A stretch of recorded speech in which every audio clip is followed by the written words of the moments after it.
ನಮಸ್ಕಾರ. ನನ್ನ ಆತ್ಮೀಯ ಸಾರಿಗೆ ಸಹೋದರರೇ ಮತ್ತು ನನ್ನ ಆತ್ಮೀಯ ಸಾರಿಗೆ ಹಿರಿಯ ಸಿಬ್ಬಂದಿಗಳೇ, ನಾನು ನಿಮ್ಮ ಚಂದ್ರು. ಸ್ನೇಹಿತರೆ, 8/4/2026 ಚಿತ್ರದುರ್ಗದ ಜಿಲ್ಲಾಧಿಕಾರಿಗಳ ಕಚೇರಿ ಮುಖಾಂತರ ಮಾನ್ಯ ಮುಖ್ಯಮಂತ್ರಿಗಳಿಗೆ ಸಾರಿಗೆ ನೌಕರರ ನ್ಯಾಯಯುತ ಬೇಡಿಕೆಗಳನ್ನು ಈಡೇರಿಸುವಂತೆ ಒತ್ತಾಯಿಸುವ ಒಂದು ಮನವಿ ಪತ್ರವನ್ನು ರವಾನಿಸುವ ಮುಖಾಂತರ ನಮ್ಮ ಪಾದಯಾತ್ರೆ ಜಾಥಾವನ್ನು ಚಿತ್ರದುರ್ಗದಿಂದ ಏನು ಪ್ರಾರಂಭ ಮಾಡಿದ್ವೋ 12ನೇ ದಿನಕ್ಕೆ ನೆಲಮಂಗಲದ ಪವಾಡ ಶ್ರೀ ಬಸವಣ್ಣ ದೇವರ ಮಠಕ್ಕೆ ಬಂದು ತಲುಪುವ ಮೂಲಕ ನಮ್ಮ ಪಾದಯಾತ್ರೆ ಜಾಥಾವನ್ನು ಮುಗಿಸಿದ್ವಿ. ಇವತ್ತು ಜಗಜ್ಯೋತಿ ಬಸವಣ್ಣನವರ ಜಯಂತ್ಯೋತ್ಸವ ಇರುವ ಕಾರಣ ಇವತ್ತು ಪಾದಯಾತ್ರೆ ಜಾಥೆ ಇರಲಿಲ್ಲ.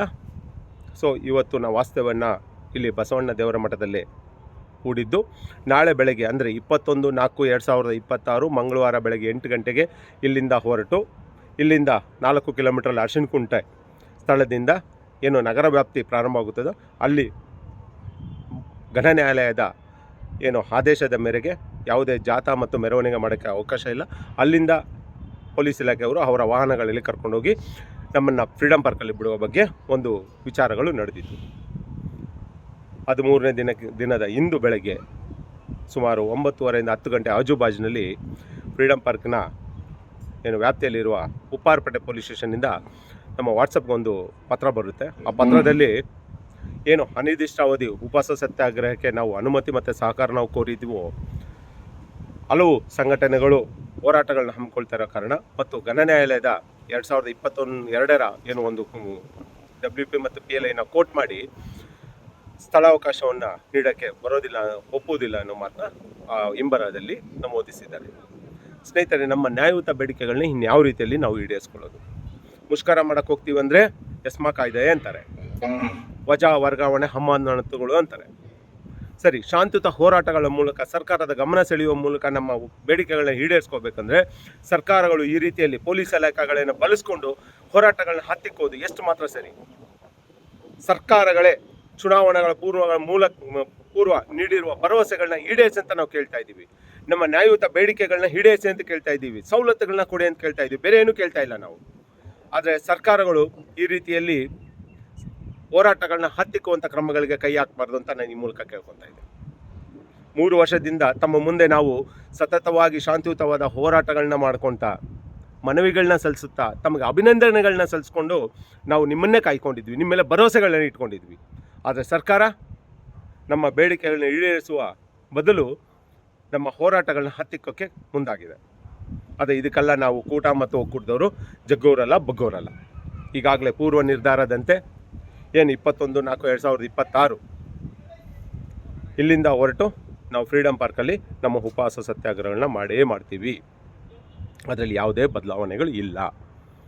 ಇದನ್ನು ಈ ಒಂದು ಅಸ್ತ್ರವನ್ನು ಉಪಯೋಗಿಸ್ತಾರೆ ಅಂತ ಮೊದಲೇ ಒಂದು ಸ್ವಲ್ಪ ಮುಂಜಾಗೃತ ಕ್ರಮವಾಗಿ ನಾವು ನಮ್ಮ ಕಾನೂನು ಸಲಹೆಗಾರರಾದ ನಟರಾಜ್ ಶರ್ಮಾ ಅವರ ಮುಖಾಂತರ ನಾವು ಈಗಾಗಲೇ ಘನ ನ್ಯಾಯಾಲಯದಲ್ಲಿ ಹೈಕೋರ್ಟ್ನಲ್ಲಿ ಒಂದು WPನ ನಾವು ಫೈಲ್ ಮಾಡಿದ್ದೀವಿ. ಆ ಕೇಸು ನಾಳೆಯೂ ಸಹ ಬರಲಿದೆ. ನಾವು ಕೇಳ್ತಾ ಇರೋದು ಸಂವಿಧಾನಬದ್ಧವಾಗಿ ನಮ್ಮ ನ್ಯಾಯಯುತ ಬೇಡಿಕೆಗಳನ್ನ ಈಡೇರಿಸ್ಕೊಳ್ಳೋಕ್ಕೋಸ್ಕರ ನಾವು ಹಮ್ಮಿಕೊಳ್ತಾ ಇರೋದು ಶಾಂತಿಯುತ ಹೋರಾಟ. ಇದಕ್ಕೆ ಸರ್ಕಾರಗಳು ಮತ್ತು ಆಡಳಿತ ಮಂಡಳಿ ಹಾಗೂ ನಮ್ಮ ಪೊಲೀಸ್ ಇಲಾಖೆ ಮತ್ತು ನ್ಯಾಯಾಲಯಗಳು ಅನುಮತಿಯನ್ನು ಕೊಡಬೇಕು, ನಮಗೆ ಸಹಕಾರವನ್ನು ನೀಡಬೇಕು. ಇಲ್ಲ ಅಂದರೆ ನಮಗೆ ಹೋರಾಟದ ಬಿಟ್ಟರೆ ಬೇರೆ ಯಾವುದೇ ಬೇರೆ ದಾರಿ ಇಲ್ಲ. ನಾವು ಶಾಂತಿಯುತವಾಗಿ ಏನು ಹಮ್ಮಿಕೊಂಡಿದ್ದೀವೋ ಈ ಹೋರಾಟವನ್ನು ಹತ್ತಿಕ್ಕುವ ಬದಲಾಗಿ ಸರ್ಕಾರಗಳು ನಮ್ಮ ನ್ಯಾಯಯುತ ಬೇಡಿಕೆಗಳನ್ನ ಈಡೇರಿಸುವ ನಿಟ್ಟಿನಲ್ಲಿ ಒಂದು ಕ್ರಮಗಳನ್ನ ಕೈಗೊಳ್ಳಬೇಕು. ಅದನ್ನು ಬಿಟ್ಟು ಅವರಲ್ಲಿ ಕೈ ಮುಗಿದು ಕೇಳ್ತೀನಿ, ದಯವಿಟ್ಟು ಘನ ಸರ್ಕಾರಕ್ಕೆ ಮತ್ತು ನಮ್ಮ ಮುಖ್ಯಮಂತ್ರಿಗಳ ಹತ್ರ ಕೇಳ್ಕೊಳ್ಳೋದು, ನೀವು ನುಡಿದಂತೆ ನಡೆಯುವ ಸರ್ಕಾರ ಅಂತ ಹೇಳ್ಕೊಂಬರ್ತಾ ಇದ್ದೀರಾ. ಪ್ರಣಾಳಿಕೆ ಭರವಸೆಗಳನ್ನ ಎಲ್ಲ ಈಡೇರಿಸಿದ್ದೀವಿ ಅಂತ ಹೇಳ್ಕೊಂಬರ್ತಾ ಇರೋರು ಸಾರಿಗೆ ನೌಕರನ್ನು ಒಂದು ಸಲ ಕಣ್ಣೆತ್ತು ನೋಡಿ ಸ್ವಾಮಿ. ಯಾಕಂದರೆ ತಮ್ಮ ಸರ್ಕಾರ ಬರೋದಕ್ಕೆ ಸಾರಿಗೆ ನೌಕರ ಕೊಡುಗೆನೂ ಇದೆ, ಅದು ತಾವೇ ತಮ್ಮ ಬಾಯಿಂದನೇ ಹೇಳಿರುವ ಮಾತು. ಆದರೆ ಇವತ್ತು ನಮ್ಮ ಬೇಡಿಕೆಗಳನ್ನ ಈಡೇರಿಸುವ ಬದಲಾಗಿ ಈ ರೀತಿ ಕ್ರಮಗಳನ್ನ ಕೈಗೊಳ್ಳೋದು ಯಾವ ರೀತಿಯಲ್ಲಿ ಸರಿ ಅಂತ ತಾವೇ ಯೋಚನೆ ಮಾಡಬೇಕು ಸ್ವಾಮಿ.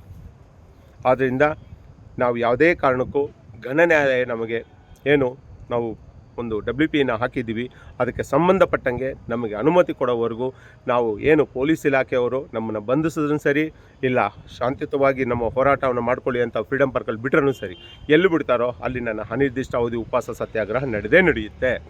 ಆದ್ದರಿಂದ ತಾವು ಯಾವುದಕ್ಕೂ ಅಳುಕದೆ ಗೊಂದಲಕ್ಕೆ ಹೋಗದೆ ಈಗಾಗಲೇ ಸಾಮಾಜಿಕ ಜಾಲದಲ್ಲಿ ಇದೊಂದು ವಿಚಾರ ಬಂದಿದ ತಕ್ಷಣ ಮುಗಿದೋಯ್ತು, ನಿಮ್ಮನ್ನು ಬಂದಿದ ತಕ್ಷಣ ಪೊಲೀಸವರು ಗನ್ಗಳನ್ನ ನಿಮ್ಮ ನೆತ್ತಿಯಲ್ಲಿ ಇಟ್ಟುಬಿಟ್ಟು ನಿಮ್ಮನ್ನೆಲ್ಲ ಅರೆಸ್ಟ್ ಮಾಡಿ ಏನೋ ತಿಹಾರ್ ಜೈಲಿಗೆ ಅಥವಾ ಪಾರಪ್ನಗರ ಜೈಲಿಗೆ ಕಳಿಸ್ಬಿಡೋ ರೀತಿಯಲ್ಲಿ ಬಿಲ್ಡಪ್ಗಳನ್ನ ಕೊಡ್ತಾರೆ. ಅವ್ರಿಗೆ ಬೇಕಾಗಿದ್ದು ಇದೆ. ಆದರೆ ನಾವು ಧೃತಿ ಕಡದೆ ಎದೆಗುಂದದೆ ನಾವೇನಾದರೂ ಮುನ್ನುಗ್ಗಿದ್ರೆ ಖಂಡಿತ ಸರ್ಕಾರಗಳು ಮತ್ತು ಪೊಲೀಸ್ ಇಲಾಖೆಯವರು ಏನೂ ಮಾಡೋಕ್ಕಾಗಲ್ಲ. ಮಾಡಿದ್ರೇನು ನಾವು ಶಾಂತಿಯುತವಾಗಿರೋದ್ರಿಂದ ನಮಗೆ ಘನ ನ್ಯಾಯಾಲಯದಿಂದ ನಮಗೆ ಅನುಮತಿಯೂ ಸಿಗುತ್ತದೆ, ನಮಗೆ ನ್ಯಾಯನೂ ಸಿಗುತ್ತೆ ಸ್ನೇಹಿತರೆ. ಆದ್ದರಿಂದ ನಾಳೆ 8 ಗಂಟೆಗೆ ಏನು ನೆಲಮಂಗಲದ ಪವಾಡ ಶ್ರೀ ಬಸವಣ್ಣ ದೇವರ ಮಠದಿಂದ ನಾವು ಏನು ಪಾದಯಾತ್ರೆ ಹೊರಡ್ತಾ ಇದ್ದೀವೋ ಹೆಚ್ಚಿನ ಸಂಖ್ಯೆಯಲ್ಲಿ ಇಲ್ಲಿಂದನೇ ಭಾಗವಹಿಸೋಣ. ತದನಂತರ ನಾವು ಫ್ರೀಡಮ್ ಪಾರ್ಕ್ ಹೋಗೋಣ. ಅಲ್ಲಿ ಏನು ಬೆಳವಣಿಗೆಗಳು ನಡೆಯುತ್ತದೋ ಅದ್ರ ಮೇಲೆ ಅಲ್ಲಿ ನಾವು ನಿರ್ಧಾರ ತಗೊಳ್ಳೋಣ. ಆದರೆ ನಾಳೆಯಿಂದ ಅನಿರ್ದಿಷ್ಟಾವಧಿ ಉಪವಾಸ ಸತ್ಯಾಗ್ರಹ ಏನು ನಾವು ಹಮ್ಮಿಕೊಳ್ತಾ ಇದ್ದೀವೋ ಅದು ನಡೆಯುತ್ತೆ, ಯಾವುದೇ ಕಾರಣಕ್ಕೂ ನಿಲ್ಲಲ್ಲ ಅನ್ನೋ ಮಾತನ್ನ ಹೇಳ್ತಾ ಇವಳೇನು ಮುಗಿಸ್ತೀನಿ. ಹೆಚ್ಚಿನ ಸಂಖ್ಯೆಯಲ್ಲಿ ನಮ್ಮ ನೌಕರಿಗೆ ತಲುಪುವಂತೆ ಶೇರ್ ಮಾಡಿ ಸ್ನೇಹಿತರೆ. ಜೈ ಹಿಂದ್, ಜೈ ಕರ್ನಾಟಕ.